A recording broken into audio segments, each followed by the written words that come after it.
11월 18일 목요일 하나님의 말씀은 욥기 27장 13절에서 23절까지 말씀입니다.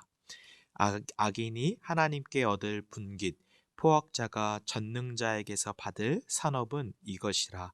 그의 자손은 번성하여도 칼을 위함이요 그의 후손은 음식물로 배부르지 못할 것이며 그 남은 자들은 죽음의 병이 돌 때에 묻히리니 그들의 과부들이 울지 못할 것이며 그가 비록 은을 티끌같이 쌓고 의복을 진흙같이 준비할지라도 그가 준비한 것을 의인이 입을 것이요 그의 은은 죄 없는 자가 차지할 것이며 그가 지은 집은 조매의 집 같고 파수꾼의 초막 같을 것이며 부자로 누우려니와 다시는 그렇지 못할 것이요 눈을 뜬즉 아무것도 없으리라. 두려움이 물같이 그에게 닥칠 것이요 폭풍이 밤에 그를 앗아갈 것이며 동풍이 그를 들어 올리리니 그는 사라질 것이며 그의 처소에서 그를 몰아내리라. 하나님은 그를 아끼지 아니하시고 던져버릴 것이니 그의 손에서 도망치려고 힘쓰리라. 사람들은 그를 바라보며 손뼉을 치고 그의 처소에서 그를 비웃으리라. 아멘. 27장은 계속해서 빌닷에 대한 욥의 대답입니다. 27장 13절에서 23절까지의 말씀은 악인은 결국 최후의 심판을 받을 것이다 라는 내용입니다. 욥은 앞서 욥기 27장 11절에서 내가 너희에게 가르칠 것이요 라고 말을 했는데, 즉 13절부터 이것을 실행하는 것으로 보아야 합니다. 욥은 악인의 번영이 오래가지 못할 것을 말합니다. 그런데 욥의 친구들이 말해온 악인의 멸망, 즉 보상교리, 그 인과응보와는 다른 요소들을 말하고 있습니다. 그것은 무엇이냐면 바로 삶의 역전입니다. 악인과 의인은 서로 역전된다라는 의미입니다. 16절, 17절 말씀을 제가 읽어드리겠습니다. 그가 비록 은을 티끌같이 쌓고 의복을 진흙같이 준비할지라도 그가 준비한 것을 의인이 입을 것이요 그의 은은 죄 없는 자가 차지할 것이며 입니다. 즉 친구들, 욥의 세 친구들은 악인의 멸망에만 초점이 있었다면 욥은 의인의 구원에 관심을 갖고 있습니다. 즉 악인들이 쌓아온 모든 것들을 의인들이 그 의복을 입게 될 것이고 죄 없는 자가 그것들을 차지하게 될 것이다 라고 말하는 것입니다. 욥은 하나님께서 하나님의 때에 자신의 운명과 친구들의 운명이 서로 역전될 것, 그것을 말하고 있는 것입니다. 욥의 친구들은 욥의 고통의 원인이 그 인과응보, 죄악으로부터 왔음을 찾으려고 했습니다. 그러나 욥은 자신이 악인의 종말과는 전혀 다르게 전능자 하나님께서 반드시 욥을 회복시켜 주시고 구원하여 주시고 역전시켜 주실 것을 믿고 말하고 있는 것입니다. 오늘의 본문의 단락들을 몇 가지로 정리하면 다음과 같습니다. 첫 번째 14절 15절의 내용은 악인들의 가족이 멸망할 것이다를 말하고 있습니다. 제가 14절 15절 읽어드리겠습니다. 그의 자손은 번성하여도 칼을 위함이요 그의 후손은 음식물로 배부르지 못할 것이며 그 남은 자들은 죽음의 병이 돌 때에 묻히리니 그들의 과부들이 울지 못할 것이며, 즉 악인에게 자식이 많을지라도 전쟁에서 죽거나 기근에서 죽을 것을 말하고 있고 15절에 과부들이 울지 못할 것이다 라는 의미는 온 가족이 재앙을 당하기 때문에 그 악인들을 위해서 울어줄 사람이 하나도 없다라는 것을 의미하고 있는 것입니다. 두 번째 16절에서 17절은 의인들이 악인들의 재산을 차지할 것이다 라고 말하고 있습니다.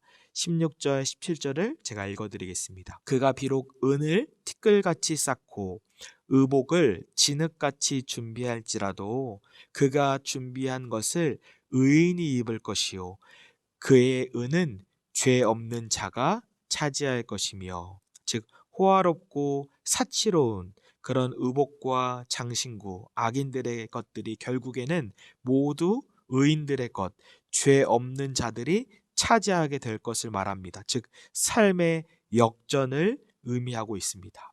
세 번째로 18절에서 19절 말씀은 악인들이 자신들의 안전이라고 생각했던 것이 결국에 안전하지 못하고 부서지기 쉬운 것으로 다 드러난다라고 이야기합니다. 18절, 19절 말씀을 제가 읽어드리겠습니다. 그가 지은 집은 좀의 집 같고 파수꾼의 초막 같을 것이며 부자로 누우려니와 다시는 그렇지 못할 것이요 눈을 뜬즉 아무것도 없으리라.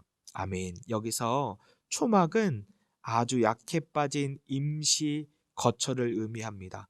하나님의 백성을 대적하는 그 원수들의 안전은 사실 아주 허약합니다.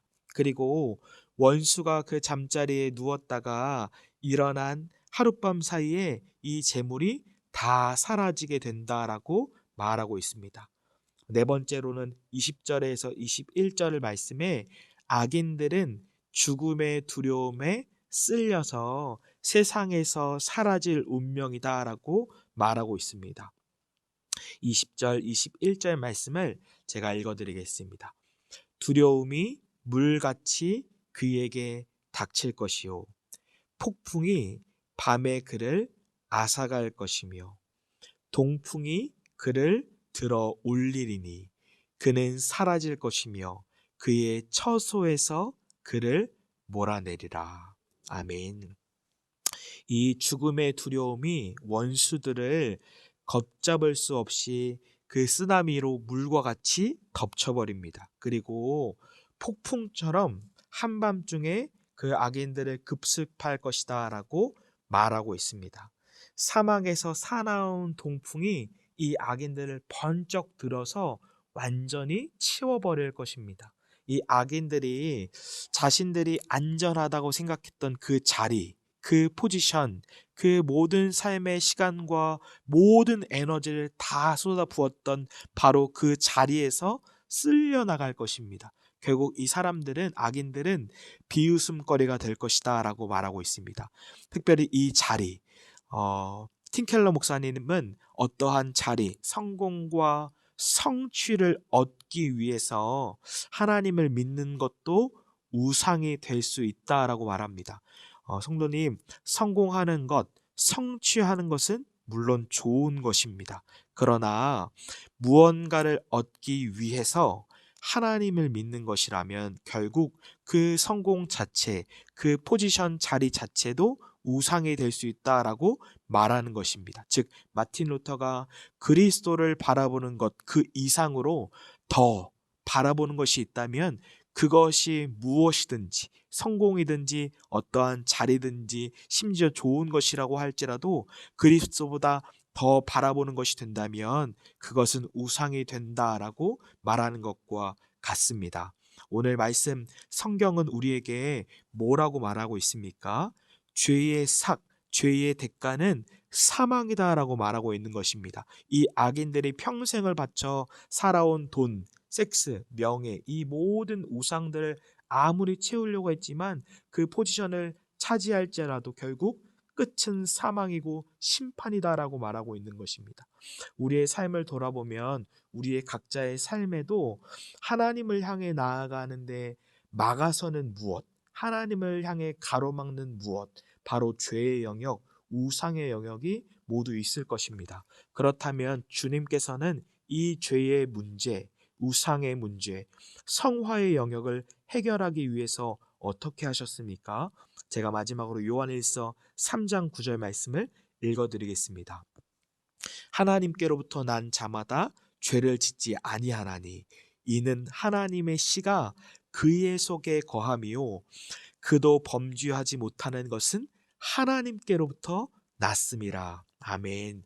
하나님께로 난 자, 즉 성도입니다. 성도마다 죄를 짓지 아니하는데 이는 왜냐하면 하나님의 씨, 성령께서 그 성도의 마음 속에 거한다, 즉 살고 계시기 때문입니다.